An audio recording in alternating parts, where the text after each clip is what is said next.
I think we've done that. We've addressed some of the things. Could we have done better? Well, that's to be determined. One big move at the end of the day here. You involved with that play or not?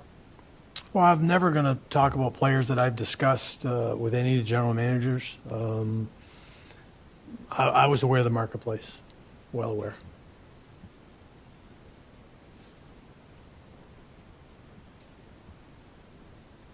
How do you feel about your team now and the way it's playing?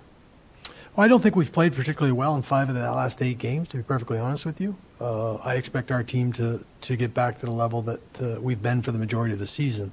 And that was part of the intention of our moves here in the last couple of days to improve the depth overall. And I think they, as I said, the body of work suggests that our team will play better, and I think the infusion of the players that we've added will help that. And that's been the intention. I've said we've had a tough march in front of us, and if we want to get to where we want to be and play the way that we're capable of playing, which we've showed for the vast majority of the season thus far, we have to play better.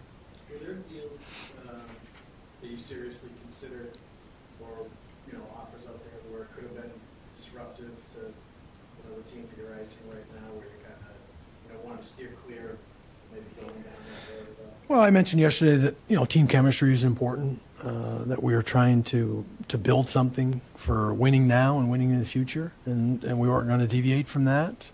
And I don't think we have. Again, no disrespect to some of the players that have left our organization, because we wish them well. But we have charted a course that we're not going to deviate from, and I think we have improved our hockey club, and I expect us to be a very strong team coming down the stretch.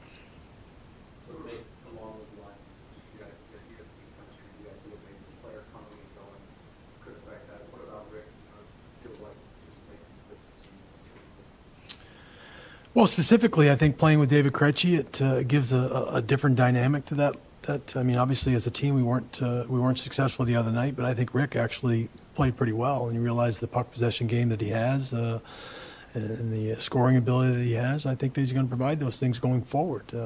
Now we've got one solid group, as well as the players that have supplemented and complemented our team from Providence, and we move on. Hopefully the continuity starts to come back together, and nobody's looking over their shoulder and wondering what's next, because this is the team that is going to take a run at things. Again, there's some versatility there. As a player that we played against us last year in the playoffs, we know very well, has been able to play up and down lineups for the teams he's been on, plays at least 2 positions, if not all 3, kills penalties. Again, a character person, skates, physical. I think it's, again, just adding to the depth of the group that we can sustain potential injuries that come our way, and as well as the tough schedule. You got to this position by the picks and the development that you had. I'm wondering specifically about 2014. So many of those players are either on or pushing. Do you remember what it was about that particular year that made you hit about to hit with a good number of those players about the whole process? I don't know, Fluto. We'd have to go back over each player in terms of, and go back. I'd have lists of scouting staff and how they felt. That's what you hope to do every year, to be honest with you, is to be determined. But obviously, those players are an important part of our team. Yes, that's very correct, and it was a good draft.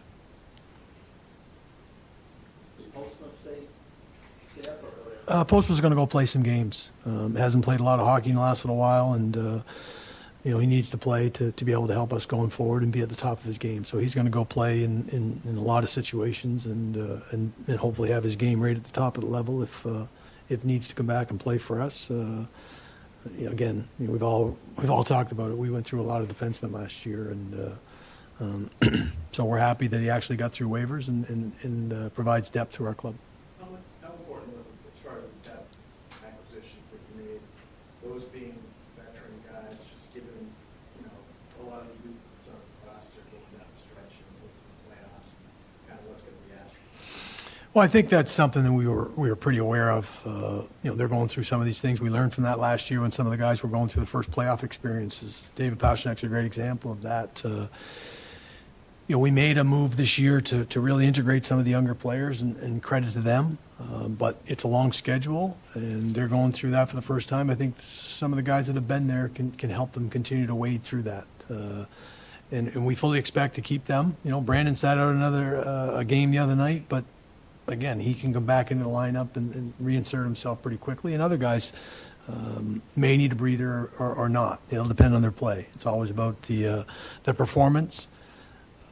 But I think you're right in the fact that having some veteran players around that have been through this will help the guide him down the right path. Is the door open as far as Rick Nash potentially staying here after this? It's a good fit. Yeah, I hope so. It's not something we've discussed right away here, but hopefully he's happy, integrating into our club, and why we went out and got him, because I think he fits well. So, with the ones you described a little bit more as depth acquisitions, so Winkles, Gianta, Bolton, are these guys, do you want to get them into the lineup now, or do you want to have them here to see if you need them? Well, it's both. I think we're going to need everybody, between now and the end of the line if we get to where we want to go. Those are coaches' decisions. We talk about that stuff all the time, on a daily basis, depending on how the team's performing. And, at times there are players that are show up in the injury list that may need a night off, or you're prepared for what you don't even know is coming ahead. But they're all good players that we think can help us. And when and if they play, to be determined. So we'll go from there. On the wingers for the big guys that you see who play left side and right. Mm-hmm.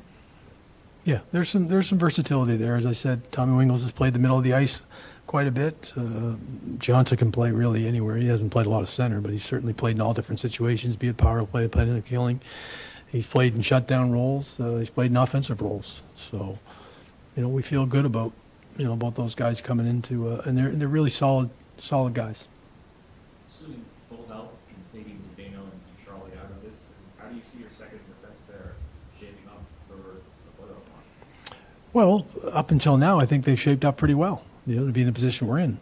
I'm not saying they're operating at full power right now. I don't think they've played particularly well the last couple nights, and it probably shows up in the results. But overall, I think the depth of our 8 guys can stand up to anybody if they're playing to their capabilities. If they're not, then we probably won't. Offhand, how much cap space do you have? Face value-wise, it's probably about $1.8 million.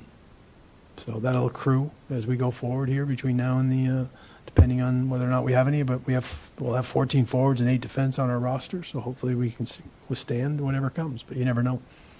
Pretty apparent, without going into much detail, how sort of valuable or regarded your young guys were in talks, just in demand as far as other teams trying to get some. Well, there's been a lot of conversations. This is a time where teams do target some prospects, to accelerate their own situations. And, yeah, you do learn a little bit as you're going through it, too, who values. You make notes of, if you do decide to revisit those things. But we do feel good about, some of the potential development. Again, it's to be determined for some guys. But and as we talked about the other day, we were protective. You really want to be protective of everybody, but in this business, chances are you're going to have to make some, you're going to have to give to get. Touched on it a little bit at the beginning, but a team that leads you to lead makes a big move like that. What's your initial reaction to that? And did you try to make another counter move to operate that like that at all? Well, I can't do anything but any other team but this one. So, we're going to prepare for whoever we're playing. It's Carolina tomorrow. What they did or didn't do, I'm aware of the marketplace and how we are trying to improve our team, how they tried to improve the team, or whoever. As I said earlier, it's it's a business. Everybody's jockeying, and there's a timeline. So we went in our direction, they went in theirs, and I'm sure they feel good about it as we do about ours. Emil Johansson, is he in that mix? Is that why you thought Robbie and Ryan were good chips to use the upgrade market? Is that correct? Well, Emil's playing both sides. It's his first year playing North America. There's a huge adjustment, in my opinion, for defensemen coming over and playing in a big ice surface. Great skater. Probably transports the puck better than necessarily from a power play standpoint and puck moving standpoint. Had a real good weekend this weekend, putting up some points, but the skating ability is there. It's not going away. Now he needs to acclimate himself. Relative to Robbie and Ryan, we just felt we had a little bit of depth in that regard, and we looked for a little more of the experience and what Nick could bring to the table immediately. And the Rangers and the conversations we had were target specific on Ryan, and at times you have to make those decisions. Anything else? Just one thing, Grizzly is still here though. Yeah, that was paper transaction. What were your impressions of Ryan Donato in the Olympics? And do you see him trying to fit into the system, whether it's here or Providence at the end of the year? Well, that will be Ryan, his family, and his representative, family advisor's decision at that appropriate time. He's got a couple weeks left in his season, regular season and the playoffs, and then we're going to have a conversation, and as we do with all of our players, to project whether or not they feel and we feel that they're ready to come in. As far as the Olympics, obviously scored a lot of nice goals, and offensively I think was dynamic in the tournament at times. So we're excited about his overall development path, and he's indicated he's excited about playing for the Boston Bruins when and if he makes that decision. Do you see him as a center or a wing? I think we project him as a winger. It's great that, and Teddy and I talked about this before the season as he was projecting where he would play. I think it's tremendous that he's playing center this year because you'll have a much better appreciation of what it takes to play down low, and really providing offense from goal line to goal line is much more difficult as a center than it is as a winger. The way he shoots the puck, though, I anticipate him, making a smoother transition as a winger on either side of the ice. But it's nice that he's learned to play, as I said, below the goal line in his own end as well. Thank you.